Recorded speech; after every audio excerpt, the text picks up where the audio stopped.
Your sols plan, এই বুকটা আজকে আমরা রিডিং করব।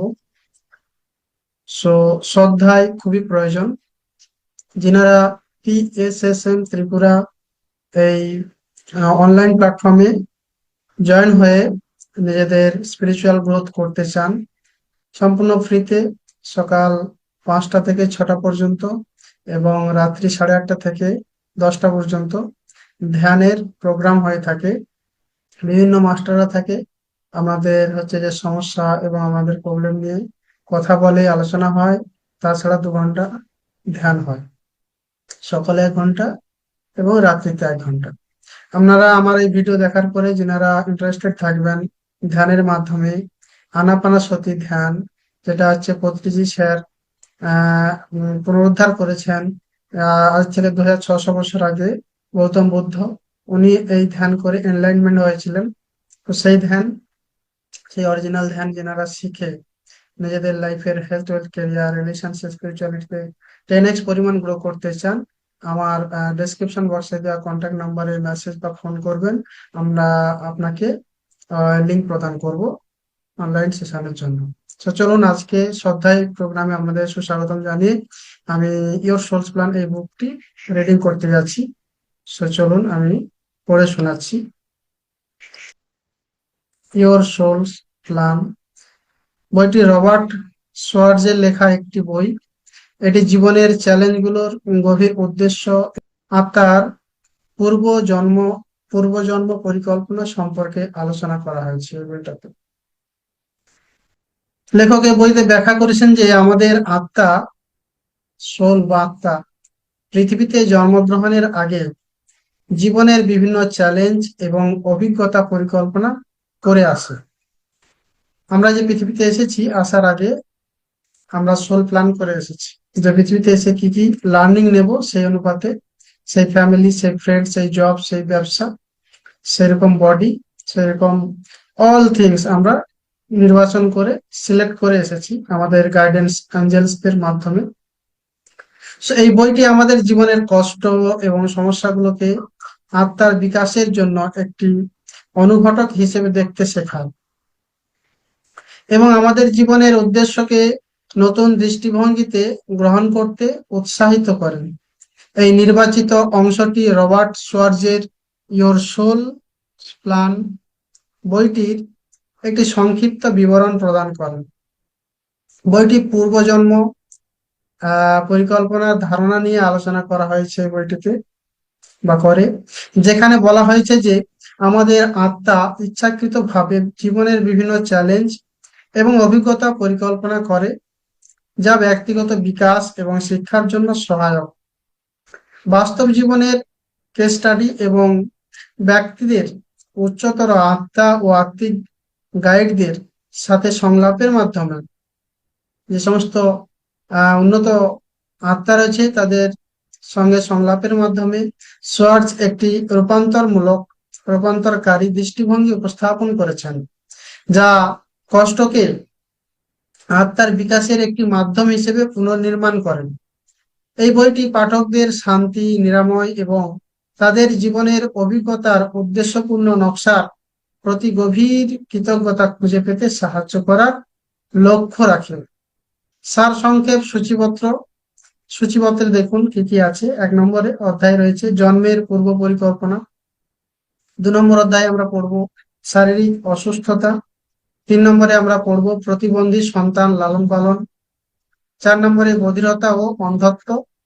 5 নম্বরে মাদকাসক্তি ও মদ্যপান। 6 নম্বরে প্রিয়জনের মৃত্যু এবং 7 নম্বরে দুর্ঘটনা। 8 নম্বরে উপসংহার। চলুন 1 নম্বরে আমরা চলে যাই জন্মের পূর্ব পরিকল্পনা বা প্রি বার্থ প্ল্যানিং। জন্মের পূর্ব পরিকল্পনার ধারণা বিশেষ করে জীবনের কষ্টদায়ক চ্যালেঞ্জগুলোর ক্ষেত্রে অনেকের কাছে বিস্ময়কর মনে হতে পারে। লেখক তার ব্যক্তিগত অভিজ্ঞতার মাধ্যমে দেখিয়েছেন কিভাবে ধীরে ধীরে তিনি এই ধারণাকে বুঝতে ও গ্রহণ করতে শিখেছেন। রাগ ও ক্ষোভ থেকে সরে এসে শান্তি ও আনন্দের দিকে এগিয়েছেন। আমরা সেগুলো এই বইয়ের পঠনের মাধ্যমে জানবো। এই বইটির উদ্দেশ্য পাঠকদেরকে জন্মের পূর্ব পরিকল্পনার বাস্তবতা বিশ্বাস করানো নয়, বরং এর সম্ভাবনাগুলো নিয়ে চিন্তা করার জন্য আমন্ত্রণ জানানো হয়েছে। সম্ভাবনা, জীবনের বিভিন্ন চ্যালেঞ্জের পেছনে যদি কোনো পূর্ব পরিকল্পনা থাকে, এই বইটি, এই প্রশ্নটি আমাদের জীবনের ঘটনাগুলোর গভীর অর্থ খুঁজে পেতে সাহায্য করতে পারে। এই অধ্যায়ে 10 জন ব্যক্তির জীবনের গল্প তুলে ধরা হয়েছে, যেখানে তাদের অভিজ্ঞতাগুলো পূর্ব পরিকল্পিত বলেও উপস্থাপন করা হয়েছে। এই দৃষ্টিভঙ্গিগুলো বোঝার মাধ্যমে জন্মের পূর্ব পরিকল্পনা ধারণা আরো স্পষ্ট ও গভীরভাবে অনুধাবন করা সম্ভব। সো পরিকল্পনা, পাঠকদের এই আখ্যানগুলোকে হৃদয় দিয়ে গ্রহণ করার জন্য উৎসাহিত করা হয়েছে, কারণ প্রকৃত উপলব্ধি বৌদ্ধিক বিশ্লেষণের ঊর্ধ্বে। কেন আমরা কারারুদ্ধ?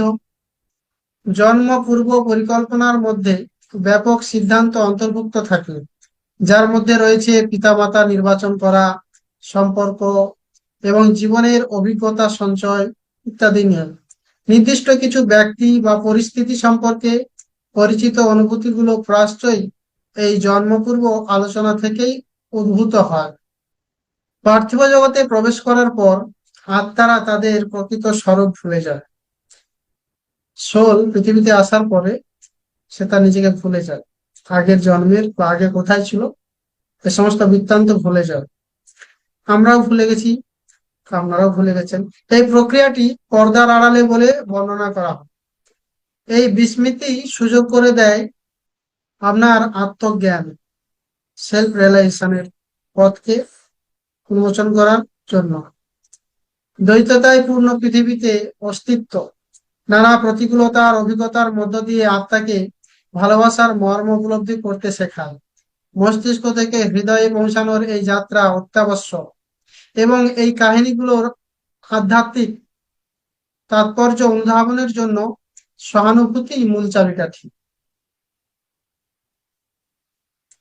সো কেন আমরা চ্যালেঞ্জ পরিকল্পনার জন্য ক্ষতিপূরণ, জেনেটিভ সারাংশ। চলুন, একটি টম প্রস্তুত। জীবন পরিকল্পনা এমনভাবে তৈরি করা হয় যাতে ব্যক্তিরা প্রতিকূলতার মধ্য দিয়ে তাদের প্রকৃত সত্তা অন্বেষণ করতে পারে। লেখক বিপরীতের মাধ্যমে শেখা নামক একটি ধারণা উপস্থাপন করেছেন, যেখানে একজন ব্যক্তি হয়তো প্রসব পূর্ব পরিকল্পনার ধারণাটা, ঠিক আছে, প্রসব পূর্ব পরিকল্পনা, প্রসব পূর্ব পরিকল্পনা ধারণাটি বিশেষ করে বেদনাদায়ক প্রতিবন্ধকতার ক্ষেত্রে অনেকের কাছে বিস্ময়কর মনে হতে পারে।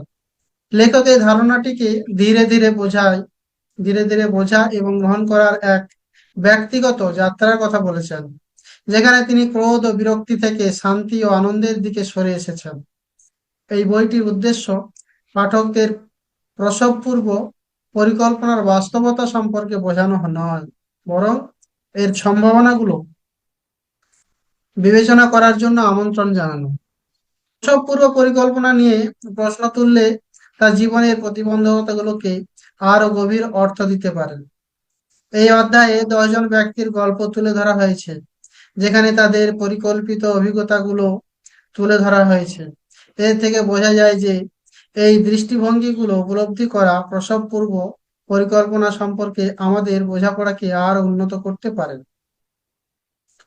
পরিকল্পনা, পাঠকদের এই আখ্যানগুলোকে হৃদয় দিয়ে গ্রহণ করার জন্য উৎসাহিত করা হচ্ছে। কেন আমরা বন্দি করি নিজেদেরকে? জন্মপূর্ব পরিকল্পনার মধ্যে ব্যাপক সিদ্ধান্ত অন্তর্ভুক্ত থাকে, যার মধ্যে রয়েছে পিতামাতা, সম্পর্ক এবং জীবনের অভিজ্ঞতা নির্বাচন। নির্দিষ্ট কিছু মানুষ বা পরিস্থিতিকে ঘিরে পরিচিত অনুভূতিগুলো প্রায়শই এই পূর্বজন্ম আলোচনা থেকেই উদ্ভূত হয়। পার্থিব জগতে প্রবেশ করার পর আত্মারা তাদের প্রকৃত স্বরূপ ভুলে যায়। এই প্রক্রিয়াটিকে পর্দার আড়ালে বলে বর্ণনা করা হয়, এটা তো আমরা পড়েছি। যাই হোক, দ্বিতীয়বার এসছে। এই বিস্মৃতি ব্যক্তিদের বৈপরীত্য অনুভব করার সুযোগ দেয়, যা যা আত্মজ্ঞানকে বৃদ্ধি করে। দ্বৈততার দ্বারা চিহ্নিত পৃথিবীতে অস্তিত্ব আত্মাকে প্রতিকূলতা আর অভিজ্ঞতার মাধ্যমে ভালোবাসাকে উপলব্ধি করার সুযোগ দেয়। মস্তিষ্ক থেকে হৃদয়ে পৌঁছানোর এই যাত্রা অত্যাবশ্যক, এবং এই গল্পগুলোর আধ্যাত্মিক তাৎপর্য বোঝার জন্য সহানুভূতি মূল চাবিকাঠি। কেন আমরা প্রতিকূলতার পরিকল্পনা করি? আমরা নিজেরাই বিভিন্ন পৃথিবীতে এসে যে প্রবলেম ফেস করি, স্ট্রাগল ফেস করি, কেন? কারণ ওগুলো আমরা আগে থেকেই ওখান থেকে লার্নিং নেব বলে প্রি পরিকল্পনা করে এসেছে। জীবনের পরিকল্পনা এমন ভাবে তৈরি করা হয় যাতে ব্যক্তিরা প্রতিকূলতার মধ্য দিয়ে তাদের প্রকৃত সত্তা অন্বেষণ করতে পারে। সে কে, হু আই এম, আমি কে, স্রষ্টা কে, ঈশ্বর, আল্লাহ, ভগবান, গড, হে গুরু, স্রষ্টা কে, এগুলো জানা যায়।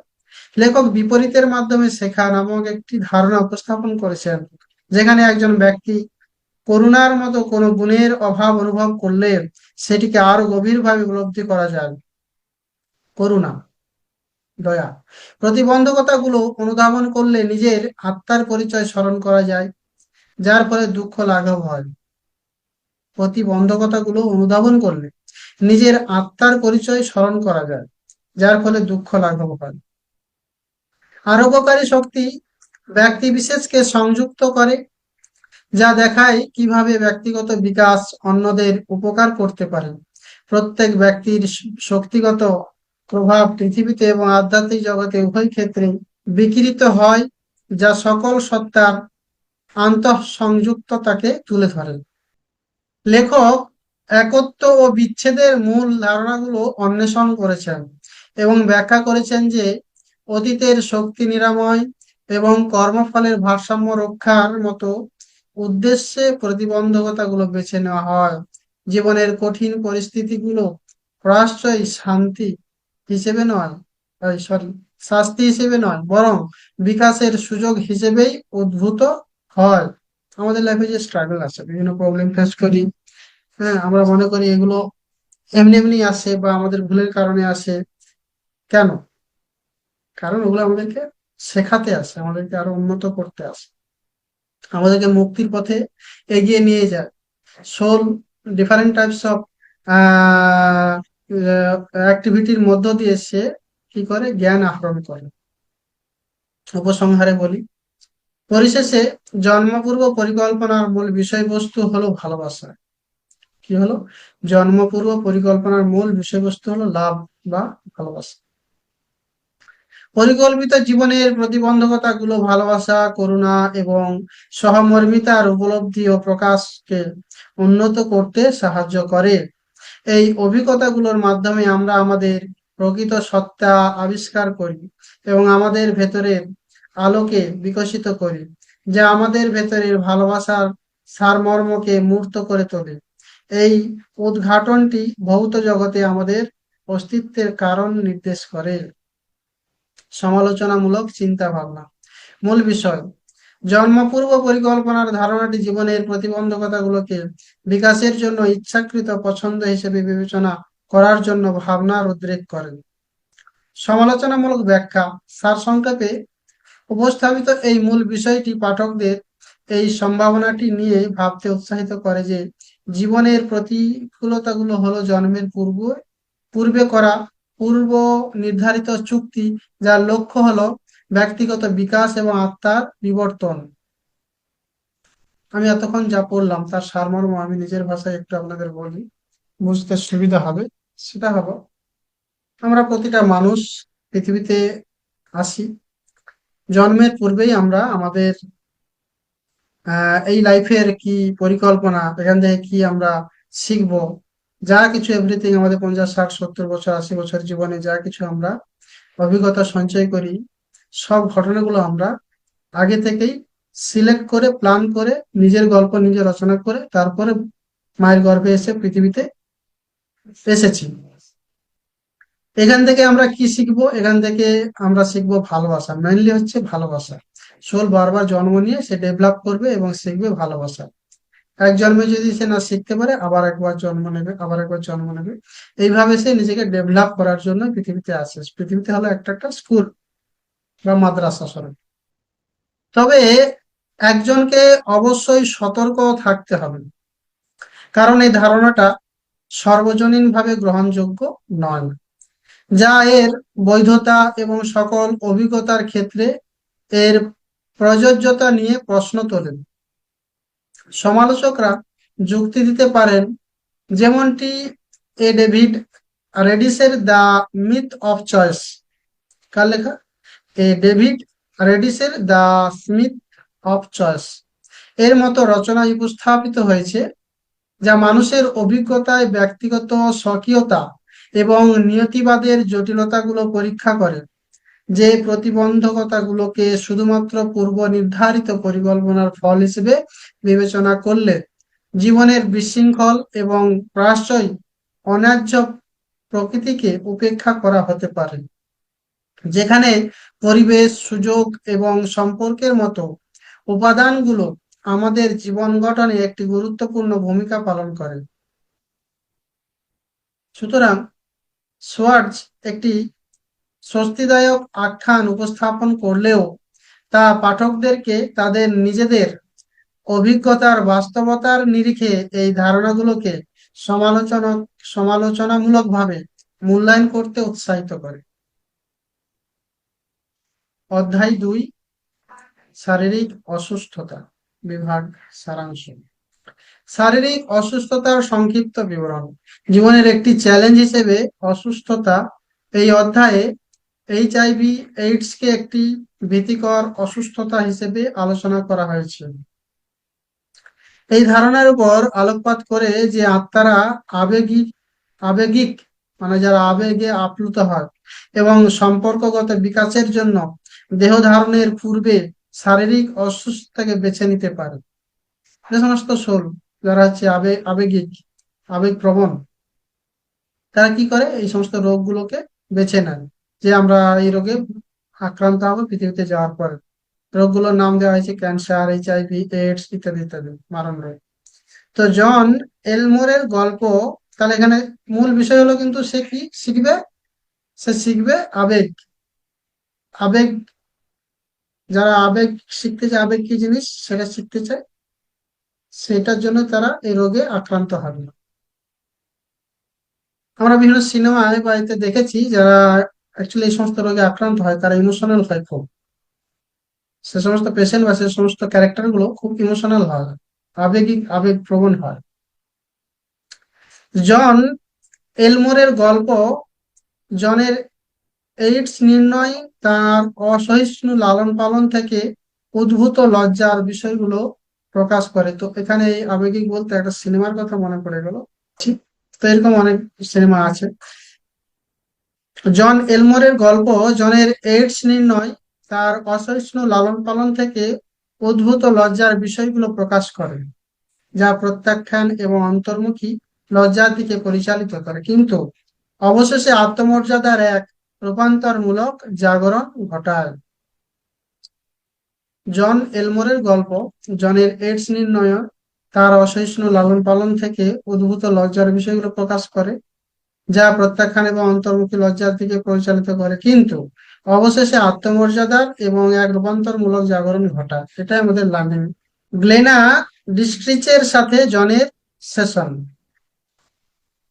এখানে লেখক সেশন মানে তিনি পাস্ট লাইফ রিগ্রেশন সেশন ইত্যাদি এ ধরনের, বা এনএলপি সেশন, এই টাইপের সেশন উনি করেছিলেন। তো গ্লেনা এবং ডিস্ট্রিচের সাথে জন তার সাথে সেশন হয়েছিল। একটি ট্রান্স সেশনে, মানে মেডিটেশনের পরে আলফা স্টেটে যে আমরা চলে যাই, ট্রান্স হিপনোটিক স্টেট, তাকে বলা হয় ট্রান্স সেশন। অশারীরিক সত্তারা নিশ্চিত করে যে জনের জীবন এবং অসুস্থতা পূর্ব পরিকল্পিত ছিল। আত্মস্বীকৃতি এবং নিঃশর্ত ভালোবাসার উপর মনোযোগ দিয়ে আধ্যাত্মিক বিকাশ। জনের জন্য স্টেসি ওয়েলসের রিডিং। মিডিয়াম স্টেসি ওয়েলস জনের জন্ম পূর্ব পরিকল্পনা নিশ্চিত করেন। এখানে একজন মিডিয়াম ছিলেন, যিনি হায়ার এনার্জির সাথে বা হায়ার সোলের সাথে কানেক্ট করাতে পারে পৃথিবীতে যে কোনো মানুষের সঙ্গে। ওই ট্রান্সে নিয়ে গিয়ে, হিপনোটিক স্টেটে নিয়ে গিয়ে, আলফা স্টেটে নিয়ে গিয়ে সাবকনসিয়াস মাইন্ডের দ্বারাই, যা ইঙ্গিত দেয় যে লজ্জা এবং অসুস্থতার সাথে তার চ্যালেঞ্জগুলো ব্যক্তিগত এবং সম্মিলিত আত্মা গোষ্ঠীর বিকাশে অবদান রাখে। ডরিসের গল্প। স্তন ক্যান্সারে আক্রান্ত ডরিস তার মদ্যপ মায়ের সাথে তার সমস্যাপূর্ণ সম্পর্কটি অন্বেষণ করেন এবং অসুস্থতার মধ্য দিয়ে আত্ম ভালোবাসা ও আরোগ্য লাভ করেন। ডরিসের প্রাপ্ত অন্তর্দৃষ্টি। এটি চ্যানেলড সেশনে ডরিস জানতে পারেন যে তার ক্যান্সার আত্ম ভালোবাসা এবং নারী শক্তির জন্য একটি অনুঘটক হিসেবে কাজ করে, যা তার মায়ের নেতিবাচক প্রভাব থেকে উদ্ভূত হয়। তার মায়ের নেগেটিভিটির কারণে সে হচ্ছে যে প্রবলেম ফেস করেছিল। ডরিসের জন্ম পূর্ব পরিকল্পনা সেশন। স্টেসি প্রকাশ করেন যে ডরিস এবং তার মা পারস্পরিক বিকাশের জন্য দুটো শোলই বিকাশ করবে, মায়ের শোল এবং সে তার ছেলের শোল। তাদের ভূমিকা পরিকল্পনা করেছিলেন কি এবং কঠিন অভিজ্ঞতার মধ্যে প্রাপ্ত প্রজ্ঞা ও আরোগ্যের উপর জোর দেন। উপসংহারমূলক বিষয়বস্তু। এই অধ্যায়টি তুলে ধরে যে শারীরিক অসুস্থতা আধ্যাত্মিক নিরাময় এবং ব্যক্তিগত রূপান্তরের দিকে নিয়ে যেতে পারে। কেউ শারীরিকভাবে অসুস্থ হলে সে আধ্যাত্মিক লেভেলে পৌঁছাতে পারে, মানে আর কোনো রাস্তা নেই, তখন সে আধ্যাত্মিক ভাবে তার জার্নিটা শুরু হয়। আমিও দেখেছি রিসেন্ট এই পিরামিড মেডিটেশনে যতদিন ধরে আমি জুড়ে আছি, দেখছি একজন ব্যক্তি শুয়ে শুয়ে মেডিটেশন করে। তো উনি যদি বিছানায় না শয্যাশায়ী হতেন, হয়তো উনি এই স্পিরিচুয়ালিটি শিখতেন না, মেডিটেশন করতেন না। তাই কারণে এখানে বলা হয়েছে এই যে শারীরিক অসুস্থতা আধ্যাত্মিক নিরাময় এবং ব্যক্তিগত রূপান্তরের দিকে নিয়ে যেতে সাহায্য করে, যা পূর্ব পরিকল্পিত কঠিন জীবন অভিজ্ঞতার মধ্যে ব্যক্তিত্ব এবং আত্মার পারস্পরিক ক্রিয়াকে চিত্রিত করে। জীবনের একটি চ্যালেঞ্জ হিসেবে শারীরিক অসুস্থতার সংক্ষিপ্ত বিবরণ। এইচআইভি এইডস কে একটি বিশেষভাবে ভীতিকর রোগ হিসেবে তুলে ধরা হয়েছে, যা বিশ্বজুড়ে লক্ষ লক্ষ মানুষকে প্রভাবিত করে এবং প্রায়শই এর সাথে থাকে উল্লেখযোগ্য মানসিক ও সম্পর্কগত চ্যালেঞ্জ। লেখক এই বিষয়টি অনুসন্ধানের উপর জোর দিয়েছেন যে আত্মারা কি দেহ ধারণের পূর্বে ইচ্ছাকৃতভাবে শারীরিক অসুস্থতা ভোগ করার সিদ্ধান্ত নেয়, সেটা দেখানোর জন্য। জন এলমোরের গল্প। জন তার জীবন পরিবর্তনকারী এইডস রোগ নির্ণয়ের কথা বর্ণনা করেছেন, যা একটি ছোট্ট অসহিষ্ণু দক্ষিণী সম্প্রদায়ে তার বেড়ে ওঠার সময়কার লজ্জার বিষয়গুলো প্রকাশ করেন। তিনি সারা জীবন পারিবারিক প্রত্যাখ্যান, সামাজিক কলঙ্ক এবং অন্তর্মুখী লজ্জার সম্মুখীন হয়েছেন। জনের প্রায় মৃত্যুর অভিজ্ঞতা একটি রূপান্তরমূলক জাগরণের দিকে পরিচালিত করে, যেখানে তিনি সামাজিক বিচারের ঊর্ধ্বে নিজের অন্তর্নিহিত মূল্যকে উপলব্ধি করেন। গ্লেনা ডিস্ট্রিচের সাথে জনের সেশন। একজন চ্যানেলার গ্লেনার সাথে একটি ট্রান্স সেশনের সময় অশারীরিক সত্তারা জানায় যে জনের অবতার এবং তার অসুস্থতা সহ সমস্ত অভিজ্ঞতা পূর্ব পরিকল্পিত ছিল। ব্যক্তিগত এবং গোষ্ঠীগত আধ্যাত্মিক বিকাশ। তারা আলোচনা করেন কিভাবে তার প্রতিবন্ধকতাগুলো আত্মস্বীকৃতি এবং নিঃশর্ত ভালোবাসার দিকে তার যাত্রাকে প্রতিফলিত করেন। জনের জন্য স্টেসি ওয়েলসের রিডিং। মিডিয়াম স্টেসি ওয়েলস জনের প্রাক জন্ম পরিকল্পনা অধিবেশন সম্পর্কে অন্তর্দৃষ্টি প্রদান করেন, যা লজ্জা এবং অসুস্থতা দ্বারা চিহ্নিত একটি জীবন পথের ইচ্ছাকৃত নির্বাচনকে নিশ্চিত করে। তার প্রতিবন্ধকতাগুলো কেবল তার ব্যক্তিগত বিবর্তনকেই নয়, বরং তার আত্মার গোষ্ঠীর বিকাশেও সহায়তা করে, যা আত্মাদের মধ্যে একটি গভীর আত্মসংযোগকে তুলে ধরে। ডরিসের গল্প। ডরিসের স্তন ক্যান্সারের যাত্রা তার মধ্যম মায়ের সাথে অশান্ত সম্পর্ক এবং আত্মছবির সমস্যা দ্বারা চিহ্নিত। তার ক্যান্সার নির্ণয় আত্ম আবিষ্কার এবং নিরাময়ের একটি প্রক্রিয়াকে ত্বরান্বিত করেছিল, যা তার নিজের জন্য এবং অন্যদের উপর এর প্রভাবের জন্য একটি নতুন উপলব্ধির দিকে পরিচালিত করে। ডরিসের চ্যানেলড অন্তর্দৃষ্টি। এটি শক্তিশালী চ্যানেলড অধিবেশনে ডরিসের আত্মা ব্যাখ্যা করে যে তার ক্যান্সার ছিল বিকাশের অনুঘটক। ক্যান্সার হয়েছে, তার বিকাশ হয়েছে ক্যান্সারের কারণে, যা আত্ম ভালোবাসা, গ্রহণযোগ্যতা শিখিয়েছে এবং নারী শক্তির সঠিক ব্যবহারের শিক্ষা তাকে দিয়েছে। এই অভিজ্ঞতাগুলোর উৎস হলো তার মায়ের কঠোর কথার প্রতি তার প্রাথমিক প্রতিক্রিয়া। তার মা কঠিন কঠিন কথা, নেগেটিভ কথা বলতো, তার সেই কথার উপরে সে রিয়াক্ট করতো খুব, যার ফলে তার ক্যান্সার হয়। এবং এখান থেকে সে লার্নিং নিয়েছে কি, গ্রহণযোগ্যতা, আত্মভালোবাসা এবং নারী শক্তির প্রতি তার বিশেষ সদয় শিক্ষা, যা আত্মঘৃণার একটি চক্র তৈরি করেছিল। আত্মঘৃণা, সে নিজের প্রতি গিল্ট ফিলিংসে থাকতো। ডরিসের প্রসব পূর্ব পরিকল্পনা পর্ব। স্টেসি ডরিসের প্রসব পূর্ব পরিকল্পনার কথা প্রকাশ করেন, যেখানে তিনি এবং তার মা পারস্পরিক বিকাশের জন্য নিজেদের ভূমিকা নিয়ে একমত হয়েছিলেন। আত্মিক স্তরের এই কথোপকথনগুলো প্রতিকূলতার মুখোমুখি হওয়ার ইচ্ছাকে নিশ্চিত করেন এবং এই বিষয়টির উপর জোর দেন। কয়েকদিন আগে একটা সিনেমা দেখেছিলাম, beyond your consciousness, English cinema. সেখানে এইসব বিষয় আছে, কেউ দেখলে দেখতে পারেন।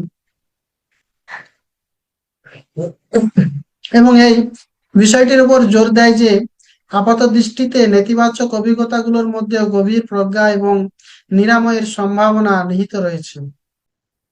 উপসংহারমূলক বিষয়বস্তু। মূল আখ্যানটি শারীরিক অসুস্থতার দৃষ্টিকোণকে আধ্যাত্মিক নিরাময়ে এর ভূমিকার সাথে পাশাপাশি স্থাপন করে। জন এবং ডরিস উভয়ের অভিজ্ঞতা এই কথা মনে করিয়ে দেয় যে কষ্টও গুরুত্বপূর্ণ, ব্যক্তিগত বিকাশ এবং রূপান্তরের দিকে নিয়ে যেতে পারে। সত্যি কথা, লাইফে যখন কষ্ট আসে তখন সে শেখে এবং সে ভাবে, চিন্তা করে এবং তার পথ সে নিজেই বার করে। তো এর দ্বারাই তার শিক্ষা অর্জন হয়। মানুষ চাপে না পড়লে শিখতে চায় না। তারা ব্যক্তিত্ব ও আত্মার মধ্যকার জটিল সম্পর্ককে তুলে ধরেন এবং প্রকাশ করে যে কিভাবে জন্মের আগে পরিকল্পিত প্রতিবন্ধকতাগুলো গভীরতর উপলব্ধি, গ্রহণযোগ্যতা এবং পরিশেষে ভালোবাসাকে সহজতর করতে পারে। এক্সাম্পল স্বরূপ, মূল বিষয় অসুস্থতাকে আধ্যাত্মিক অনুঘটক হিসেবে গ্রহণ করা। উদাহরণ, কল্পনা করুন আপনি জীবন বদলে দেওয়ার মতো একটি রোগ নির্ণয়ের খবর পেলেন। জীবন বদলে দেওয়ার মতো একটা রোগ। আপনি প্রথমে হতাশায় ভেঙে পড়েন, তবুও দিনগুলো যখন সপ্তাহে পরিণত হয়, আপনি নিজের সম্পর্কে আপনার ভয় এবং বিশ্বাসগুলো অন্বেষণ করতে বাধ্য হন। আপনি হয়তো দিনলিপি লেখা শুরু করেন, আপনার অতীতের সম্পর্কগুলো নিয়ে ভাবেন এবং লজ্জার সেই ধরনগুলো চিনতে পারেন যা একসময় আপনার কার্যকলাপকে নিয়ন্ত্রণ করতে সহায়তা করে। ধীরে ধীরে অসুস্থতা, যা একদম একসময় কেবল একটি বোঝা হিসেবে বিবেচিত হতো, তা একটি আয়নায় রূপান্তরিত হয়, যা আপনার আত্মমর্যাদা সম্পর্কে গভীর সত্যগুলো প্রকাশ করে। বন্ধু এবং পরিবার হয়তো আপনার পাশে এসে দাঁড়ায়, যা ভালোবাসা, সমর্থন এবং গ্রহণযোগ্যতা নিয়ে আলোচনার সূত্রপাত করে। শারীরিক অসুস্থতার মধ্য দিয়ে এই যাত্রা আপনাকে কেবল নিজের প্রতি নিঃশর্ত ভালোবাসার অমূল্য শিক্ষাই দেয় না, বরং আপনার শরীরকে সারিয়ে তোলার পথও খুলে দেয়। সেই সাথে আপনাকে আটকে রাখা মানসিক ক্ষতগুলোকেও নিরাময় করে। সমালোচনামূলক চিন্তা ভাবনা, সমালোচনামূলক ব্যাখ্যা, এই আধ্যাত্মিক উপস্থাপিত একটি মূল ধারণা হলো ব্যক্তিরা তাদের জীবনের প্রতিকূলতা, যার মধ্যে শারীরিক অসুস্থতাও অন্তর্ভুক্ত, বেছে নিতে পারে। এটি তাদের আত্মার ব্যক্তিগত ও সমষ্টিগত বিকাশের পরিকল্পিত যাত্রার অংশ। এই ধারণা যে আত্মা HIV, এইডস বা ক্যান্সারের মতো অভিজ্ঞতার পূর্ব পরিকল্পনা করে, তা পাঠকদেরকে দুঃখ ভোগের পেছনের উদ্দেশ্য বিবেচনা করতে উৎসাহিত করে। যদিও এই দৃষ্টিভঙ্গি সান্ত্বনা ও অর্থ প্রদান করতে পারে, তবুও এটি আধ্যাত্মিক ও মনস্তাত্ত্বিক আলোচনার ক্ষেত্রে একটি গভীরভাবে বিতর্কিত বিষয়। সমালোচকরা যুক্তি দেন যে এই ধরনের বিশ্বাস ব্যক্তির জীবনে অসুস্থতা ও দুঃখ ভোগের প্রকৃত প্রভাবকে ছোট করে দেখাতে পারে এবং স্বাস্থ্যের ক্ষেত্রে সুযোগ ও বাহ্যিক কারণের ভূমিকাকে উপেক্ষা করতে পারে। এই সংশয়বাদ সম্পর্কে আরো জানতেন জানতে স্টিফেন জে ডাবনারের দ্য মিথ অফ সেলফ ট্রান্সফরমেশনের মতো গ্রন্থে আলোচিত সমালোচনামূলক সমালোচনাগুলো দেখুন, যেখানে ব্যক্তিগত বিকাশের জটিলতাগুলো আরো সমালোচনামূলকভাবে পরীক্ষা করা হয়েছে। এরপরে আমরা যাচ্ছি অধ্যায় 3, সারাংশ অভিভাবকত্ব।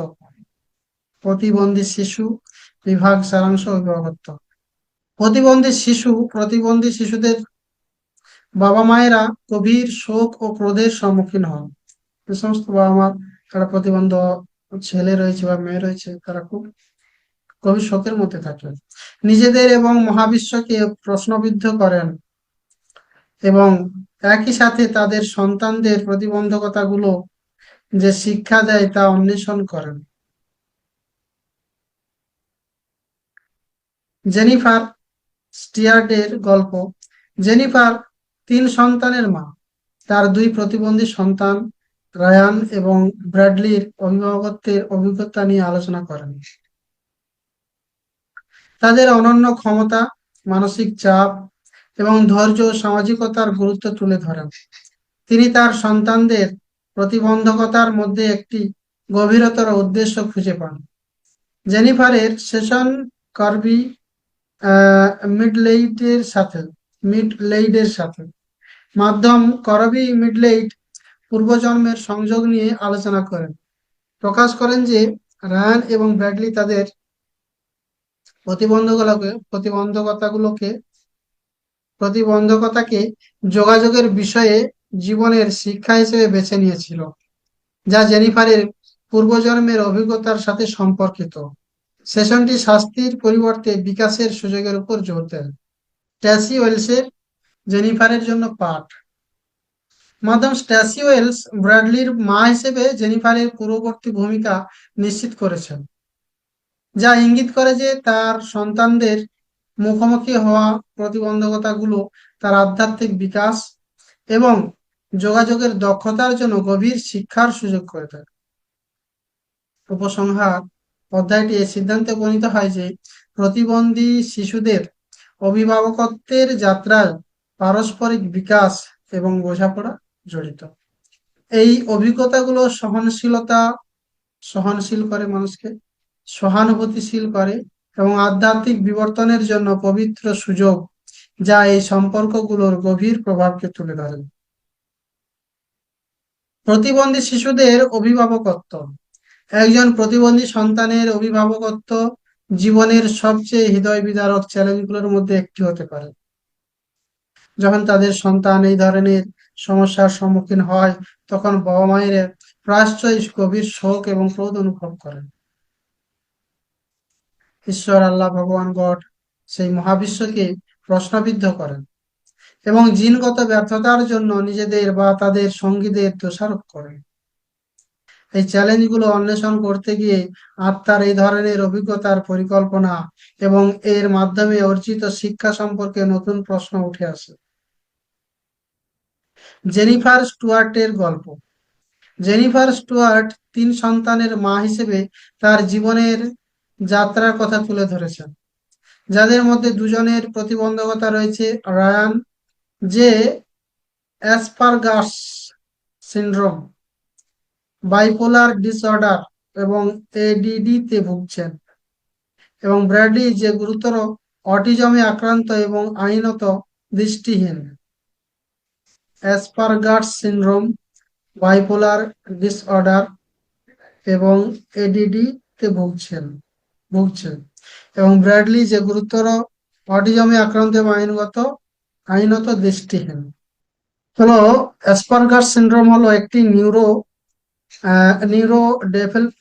ডেভেলপমেন্টাল অবস্থা, যা বর্তমানে অটিজম স্পেকট্রাম ডিসঅর্ডার এএসডি এই অংশ হিসেবে ধরা হয়। সহজভাবে বললে কি বলা হয়, এটি এমন একটি অবস্থা যেখানে একজন মানুষের সামাজিক যোগাযোগ, সোশ্যাল ইন্টারাকশন ও বিহেভিয়ার কিছুটা আলাদা হয়, কিন্তু সাধারণত তার বুদ্ধিমত্তা স্বাভাবিক বা অনেক সময় বেশি থাকে। প্রধান লক্ষণ কি? সামাজিক যোগাযোগের সমস্যা, অন্যদের সঙ্গে সহজে মিশতে পারে না, চোখে চোখ রেখে কথা বলতে অস্বস্তি বোধ করে, অন্যের অনুভূতি বুঝতে কষ্ট হয়, একই জিনিস বেশি আগ্রহ।